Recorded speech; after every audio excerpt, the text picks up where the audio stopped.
وزیر اطلاعات شبلی فراز اس وقت نیوز کانفرنس کر رہے ہیں جہاں پہ کہ قبائلی عوام جنہوں نے کہ ہمیشہ اس ملک کے لیے بڑی قربانیاں دی ہیں، پاکستان کے ساتھ بالکل کھڑے رہے ہیں، تو ان کو باقی پاکستان کی طرح فیسلٹیز نہیں مل رہی تھیں، اور وہ وہاں کے ایک ایسے قانون کے تحت رہ رہے تھے جس میں کہ کچھ لوگوں کو تو فائدہ تھا، لیکن جو میجورٹی جو پبلک تھی ان کو بڑی تکالیف تھیں۔ وہاں کا عدالتی نظام، وہاں کا پولیس کا نظام، وہاں پہ اور ایشوز جتنے بھی تھے، تعلیم، صحت، سب کے، تو وہ اس میں ہم بہت پیچھے تھے۔ تو ہماری حکومت میں اور خاص طور پہ پرائم منسٹر صاحب کا ایک خاص تعلق ہے، ایک دلی تعلق ہے ٹرائبل ایریاز کے ساتھ۔ وہ جب اپنے سیاست کے شروع کے دنوں میں بھی ایز اسپورٹس مین بھی، تو وہ ادھر اکثر جاتے رہتے تھے۔ تو انہوں نے اس چیز کو بڑی توجہ دی اور یہ طے پایا کہ 25ویں ترمیم کے تحت کم کیا جائے پاکستان کے خیبر پختونخوا کے ساتھ۔ اس ضم کرنے کا مقصد یہ تھا کہ وہی فیسلٹیز، وہی حقوق ان کو بھی ملیں جو کہ پہلے ان کو نہیں ملتے تھے۔ تو 25ویں ترمیم نے سب پارٹیز نے ان کی اس میں اپروول شامل تھا، سب اس پہ ایگری کرتے تھے کہ ان کو ضم ہونا چاہیے، اور وہ 25ویں ترمیم کے انڈر وہ ہو گئے۔ اب جب ہو گئے تو یہ ایک بہت بڑا چیلنج تھا، کیونکہ جب آپ ایک ایسے حصے کو اس کو مین سٹریم کرنا چاہتے ہیں تو اس میں بڑی آبسٹرکشنز آتی ہیں۔ ایک صدیوں سے ایک اسٹیبلش نظام ہے، ایک ایڈمنسٹریٹو سسٹم ہے، وہ پولیٹیکل ایجنٹس، اور یہ سارا جو سلسلہ تھا، اس کو نارملائز کرنا، اس کو اپنی جو پروونشل حکومت کی رٹ کو یا ہمارے جو قوانین ہیں اس تک ایکسٹینڈ کرنا، یہ ایک بہت بڑا چیلنج تھا۔ میں اس موقع پہ، چونکہ آج 1 سال ہو گیا ہے وہاں پہ الیکشنز کا، تو میں یہ سمجھتا ہوں کہ بڑی مبارکباد کے مستحق ہیں چیف منسٹر خیبر پختونخوا محمود خان، ان کی ٹیم، کہ انہوں نے دن رات محنت کر کے اور اس منصوبے بڑی حد تک کا حکمت عملی کا صرف ہم حکومت سے، اس سے پہلے جو اے پی سیز ہوئیں اور سوال ہوتے رہتے ہیں کہ ان اے پی سیز کا رزلٹ، تو اس وقت تک تو گورنمنٹ کو ایک مجبور کرنے کا، ان کی حکمت عملی تبدیل کر کے پرو پیپل حکمت عملی اڈاپٹ کرنے کی بات کی جا رہی تھی، اور اب اپوزیشن کو ساری جماعتیں اس بات پہ متفق ہیں کہ یہ حکومت بجائے خود ایک بہت بڑا مسئلہ ہے، لہٰذا اس بڑے مسئلے سے جان چھڑانے کے لیے اور باقی مسائل سے جان چھڑانے کے لیے ایک جوائنٹ حکمت عملی کے لیے جو کمیٹی تشکیل دی گئی ہے۔ اسی طرح اسمبلی کے اندر بھی اس وقت بڑی سیریس لیجسلیشن اور بڑی سینسٹیو لیجسلیشن ہونے جا رہی ہے، اس کے اوپر میں گزارش کروں گا، آصل صاحب اور ایاز صادق صاحب بھی بات کرتے ہیں، تو اس کے اندر بھی یہ طے کیا کہ اپوزیشن کی جماعتیں پہلے بھی آپس میں کوارڈینیشن کرتی ہیں، لیکن اس کو اور بہتر کوارڈینیشن کر کے ایک مشترکہ حکمت عملی کے تحت وہ لیجسلیشن جو عوام کی فلاح کے لیے ہو، صرف اپوزیشن کو ان کے مشکل باندھنے کے لیے، ان کو ٹائٹ کرنے کے لیے، اور نیب کا ایک اور ایکسٹینشن والا کلیہ نہ ہو، بلکہ سیریس لیجسلیشن جو ریکوائرڈ ہے، اور کسی ایک ایشو پہ نہیں، کمپریہنسو لیجسلیشن کی بات کی جائے، تو اس کے اوپر بھی ایک طے ہوا کہ ہمیں ایک مشترکہ حکمت عملی اختیار کرنے کی ضرورت ہے۔ تو میں اپنے ان دوستوں کو آج ویلکم بھی کرتا ہوں پیپلز پارٹی کی طرف سے کہ یہ تشریف لائے ہیں، اور بڑی اچھے ماحول میں گفتگو ہوئی۔ ہمیں توقع ہے کہ انشاءاللہ عید سے قبل ہم اپنا سارا ہوم ورک کر لیں گے، اور عید کے فوراً بعد لیڈرشپ لیول پہ جو اے پی سی ہوگی اس میں یہ مشترکہ حکمت عملی جو ہے یہ طے پا جائے گی۔ بہت شکریہ جی اسد صاحب۔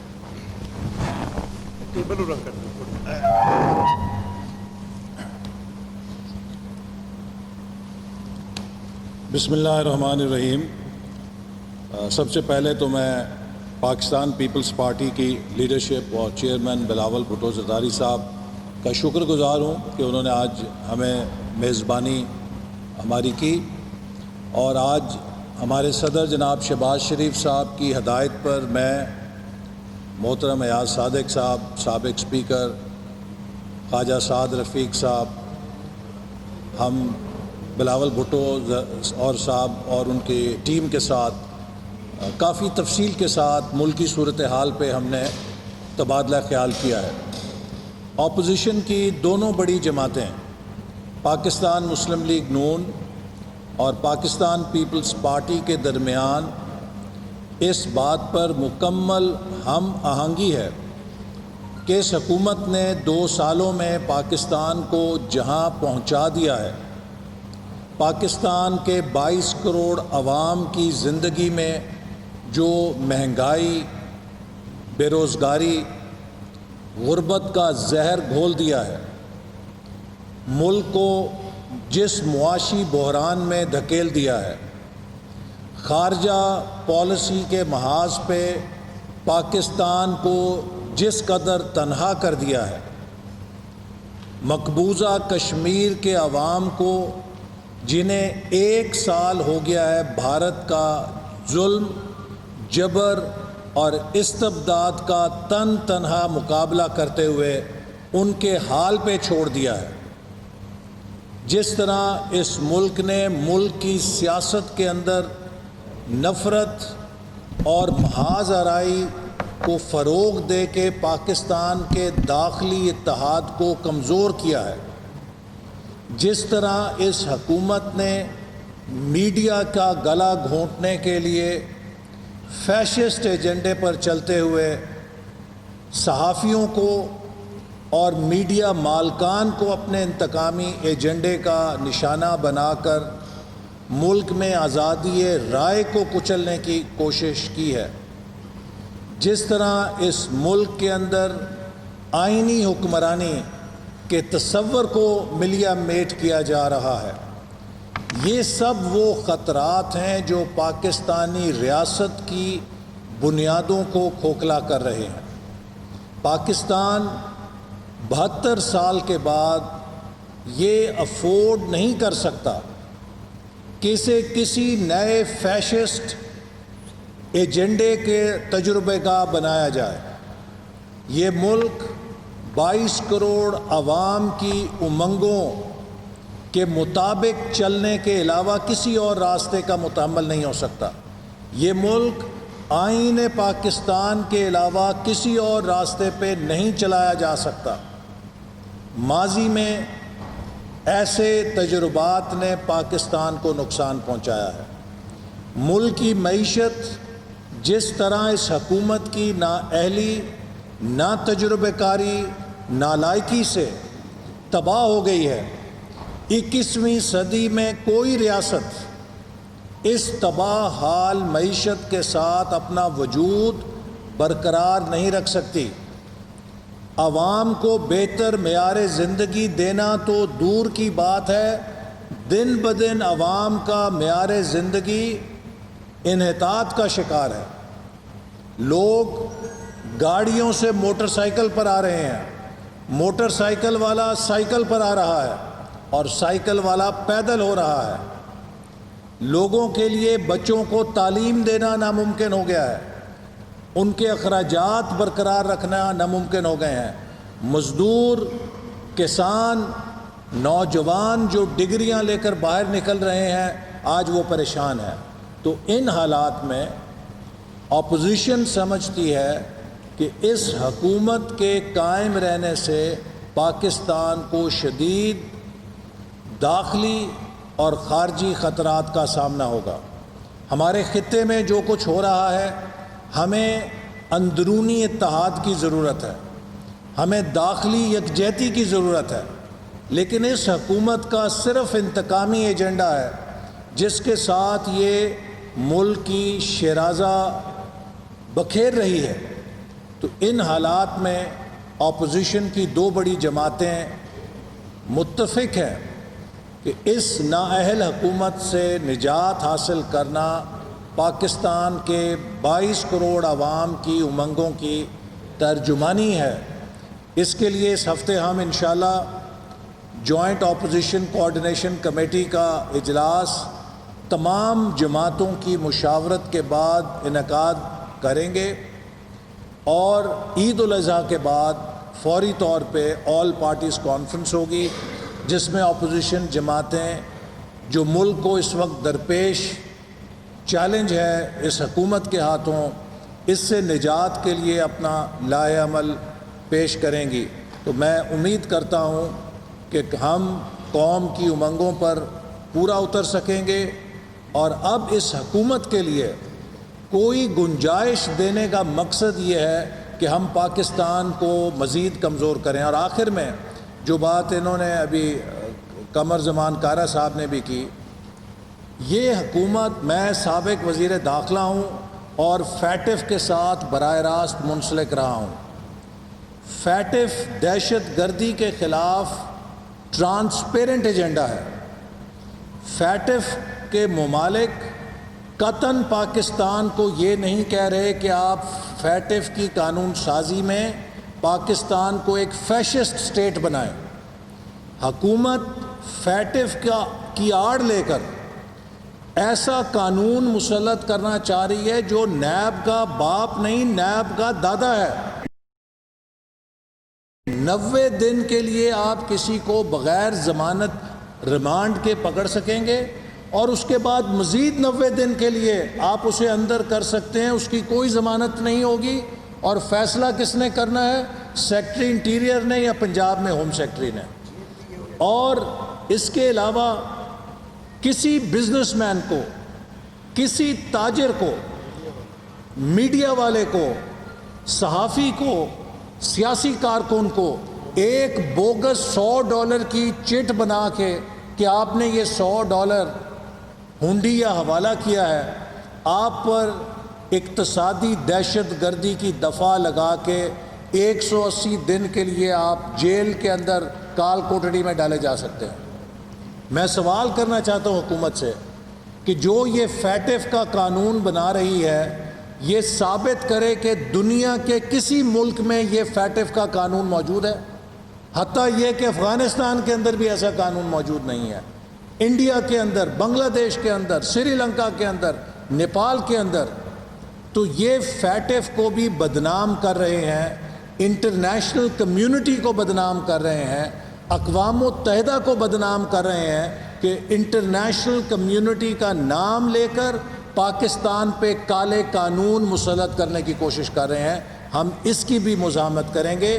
ہم دہشت گردی کے خلاف ہیں، ہم فیٹف کی جو کمپلائنس ہے اس کے حق میں ہیں، لیکن حکومت کو یہ اجازت نہیں دے سکتے کہ یہ فیٹف کا آڑ لے کر پاکستان کے اوپر ایسے کالے قانون مسلط کر دے جس سے اگلے 50 سال نکلنے کے لیے یہ قوم کسی نئی دلدل میں پھنس جائے، اور یہاں پہ شخصی آزادیاں، آزادی رائے کی آزادی اور سیاسی حقوق سلب کر لیے جائیں۔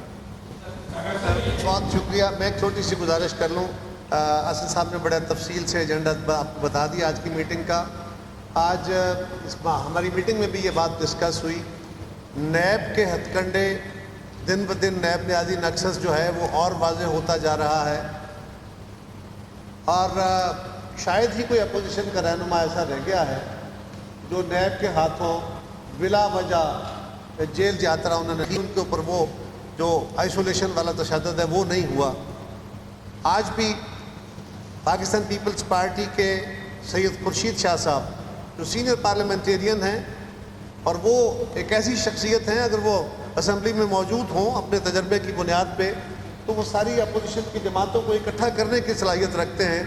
پچھلے 8-8.5 مہینے سے، آج بلکہ 10 مہینے ہو گئے، 10 مہینے سے تو وہ جیل میں ہیں، وہ کسٹڈی میں ہیں، ان کا کیس ٹرائل نہیں ہو رہا، اور ان کے اوپر جو الزامات ہیں وہ وہی ہیں جو 2003 میں لگے اور جو سندھ ہائی کورٹ کے حکم پہ ختم ہو چکے ہیں۔ اس کے باوجود ایک بلا وجہ کیس میں ان کو پکڑ کے رکھا گیا ہے۔ اسی طرح حمزہ شہباز صاحب، تو وہ ایک طویل عرصے سے ان کو جیل میں رکھا گیا ہے، اور لگتا یوں ہے کہ یہ ہماری قیادتوں کو اوپر مزید دباؤ بڑھائے رکھنے کے لیے کیے جا رہے ہیں۔ صحافیوں کا گلا دبانے کے لیے، صحافت کا گلا دبانے کے لیے، اور جو فاشزم کا ایک خاص اصول ہوتا ہے فاشزم ایک بیسیکل طرز سیاست ہی ہے, یہ گالی نہیں ہے, لیکن طرز سیاست وہ ہے کہ جس میں آپ کو عوام کی خدمت اور فلاح کی ضرورت نہیں ہے, آپ پروپیگنڈے کے ذریعے کام کرتے ہیں, اپنی آپ مخالف جماعتوں کو آپ دشمن دین, دشمن وقت اور اپنا دشمن ثابت کرتے ہیں, اور یہی ایک ان کا ہتھ کنڈا ہوتا ہے. اور آپ کو ہر وقت اپنے خلاف سازشیں پیدا کرنی ہیں, سازشوں کی کہانیاں ہوتی ہیں. آپ غور کریں, یہ حکومت ایگزیکٹلی سارے پہ کام کر رہی ہے, اور ان کا تیسرا ہتھ کنڈا میڈیا کا گلا دبانا ہوتا ہے, اپنی مرضی کی خبریں دینا ہوتا ہے. میڈیا کا کتنا آزادی حاصل ہے یہ آپ بہتر جانتے ہیں. اور میر شکیل الرحمان صاحب, اب آپ میڈیا والے دوستوں کو یہ میں ایک لاٹ سے گلہ کر رہا ہوں کہ اب ہمارے میڈیا کے دوستوں کو اس بات کا اندازہ ہوا ہوگا کہ جب ہم کہتے تھے کہ ہمارے اوپر مفروضوں پہ مبنی کیسز بنا کے, غلط کیسز بنا کے ہمیں جیلوں میں ڈال دیا جاتا ہے اور ہماری عدالتوں میں سنوائی بھی نہیں ہوتی, ان قوانین کے سہارے آج میر شکیل الرحمان بھی چوتھا یا پانچواں مہینہ ہو گیا ان کو جیل میں بیٹھے ہوئے. کیا کیس ہے ان کے اوپر؟ ہم مطالبہ کرتے ہیں کہ ان کو فوری طور پہ رہا کیا جائے. نیب اپنے آپ کو ایک نیوٹرل ادارہ ثابت کرنے کی کوشش کرے. انہی گزارشات کے ساتھ میں چاہوں گا اگر آپ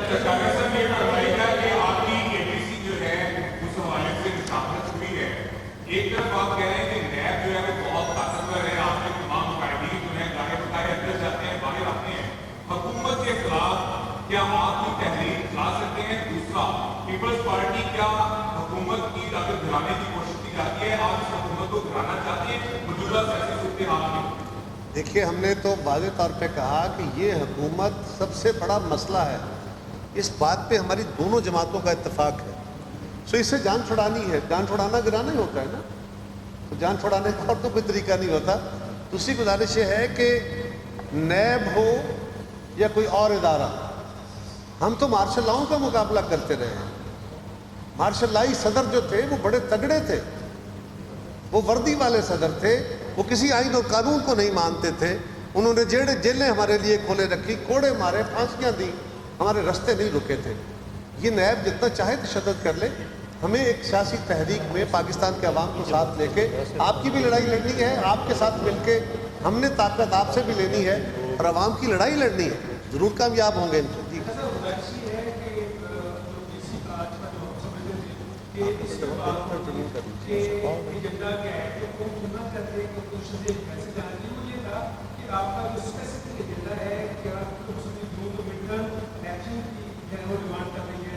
اور آپ کے ہوسٹ ٹیم بھی ہیں جنابی جو ہم سب جو ڈیڈ لاگ ہے وہ اس چیز پہ ہے کہ اگر مڈ پہ جائیں گے تو آپ کو حکومت بھی جائے گی نہیں کر رہا ہے, وہ آپ کا بیٹی آپ کو اس پہ کیا کون ہوگا؟ یہ ایک مفروضہ ہے آپ کا. گزارش یہ ہے کہ ہم جو ڈسکس کر رہے ہیں وہ سارا کچھ آپ کے ساتھ یہاں شیئر تو نہیں کر سکتے, اور ہم دو جماعتیں نہیں ہیں, ہم نے باقی جماعتوں سے مشاورت کرنی ہے. اسی لیے یہ کوارڈینیشن کمیٹی بنائی ہے کہ یہ باقی جماعتوں کے ممبران بھی اس میں شامل ہوں گے. یہ مل بیٹھ کے فیوچر آگے بڑھنے کا ایجنڈا طے کرے گی. یہ اے پی سی کا ایجنڈا بھی بنائے گی اور آئندہ کے لائے عمل کا بھی طے کرے گی. یہی کرے گی انشاءاللہ. اس کے بعد فیصلے جو ہیں, لیکن وہ میں ایک منٹ, آپ کا جو سوال ہے, میں آپ کا سوال, آپ کا جو سوال ہے کہ میں ابھی اس کا 2+2 جواب دوں کہ ہمارا کیا پروگرام بنا ہے, اے پی سی کا کیا مطلب, یہ پھر اے پی سی کا کیا مطلب ہوگا اور یہ کوارڈینیشن کمیٹی کیا کرے. میں نے گزارش کر لی.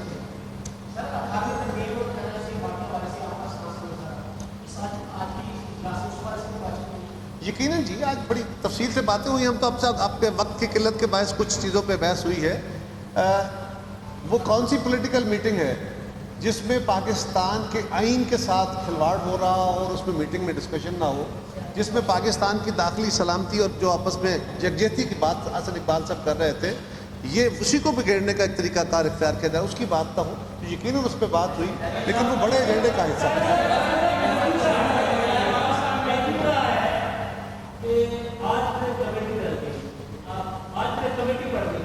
پاکستان میں حکومت اور اپوزیشن جب بھی کام ڈیلے کرنا ہو تو کمیٹی ڈالی جاتی ہے. یہ کمیٹی جو کوارڈینیشن کمیٹی ہے, اگر میں غلط نہیں ہوں تو میرا پہلے خیال ہے کہ نام ہم نے اور ایک ڈیڑھ مہینے کی کوشش چل رہی تھی. کیا واشنگٹن اپوزیشن سیریس ہے, آپ